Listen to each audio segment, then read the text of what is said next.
I am so lucky to belong to this great country where my every want and my every need can be met, and one in which I can speak my mind without the fear of the consequences. I live neither in fear, and I do not feel threatened by the government our people have elected. Growing up, I was constantly told by my friends and my family back home in Syria that I was lucky. They would say to me, "You have everything that you need. You make the most out of it." And I wish I was you. I knew what was coming. Always, they would say after this, "You don't have it hard like what we do. We have it hard." And I used to get so infuriated when they told me this. As far as I was concerned, my exam was hard. My college the next day was hard. Work was hard for me. But as I got older and I started to notice the struggles and restraints that my loved ones in Syria were living under, things like having their belongings just taken from them, paying the police to leave them alone, and having my mouth literally and physically forced shut every single time we drove past an acid statue. When people, my family, going missing, going out the house and not coming back, and not seeing them for years and years and years without any explanation. And I began to ask them, why exactly is your life hard? What is happening to you? And they were always too scared to say what they thought. Again, we are so fortunate, and I am so proud to be British, but it's a shame that the majority, and myself included, take this for granted. We have a voice, and it is listened to, and these people need our help and support. Forget nationality, forget religion, and forget politics. This is a humanitarian issue. Imagine if the tables had turned and Britain was in this situation. Imagine if your baby girl was hiding in the kitchen cupboard because she's scared of the tanks outside the house. Imagine seeing your elderly neighbour beaten by the British Army because all he did was raise his arms and said enough is enough. Imagine how it would mean to you to see people from across the globe to support you, and to hear your friends say, "Don't give up." It's been near 8 months for these people and nothing has changed. Only more death. All I ask is for you to give 1 minute of your day's thoughts to these people. 1 minute's thought to the baby whose father was shot. 1 minute for the thought of your son's best friend who is currently being tortured. And 1 small minute of your time to say, "Assad, what you're doing is wrong."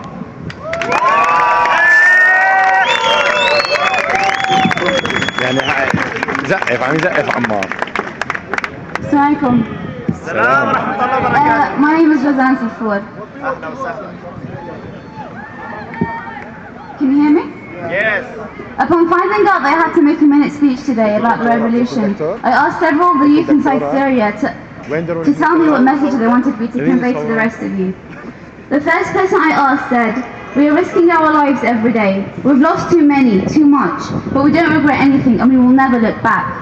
Another person told me, "I have but one desire, I want to be free."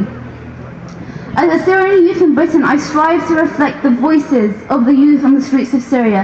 But as much as I try to think of words to express the pain and struggle they go through every day, I find myself at loss.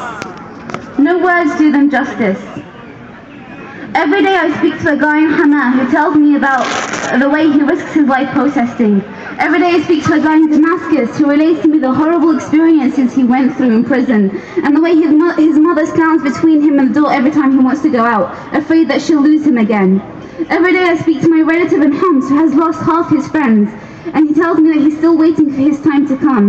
Every day I speak to a person in Aleppo who is fed up with the fear that is infesting his city. And I sit there speechless. It's not the slightest bit possible to relate my struggles to theirs. Whilst here I've been threatened verbally and abused by pro-regimers, back in Syria they're physically abused by them every single day. Whilst I have the freedom to speak up, to blog, to tweet in my real name, they risk their lives doing the same thing with pseudo-names.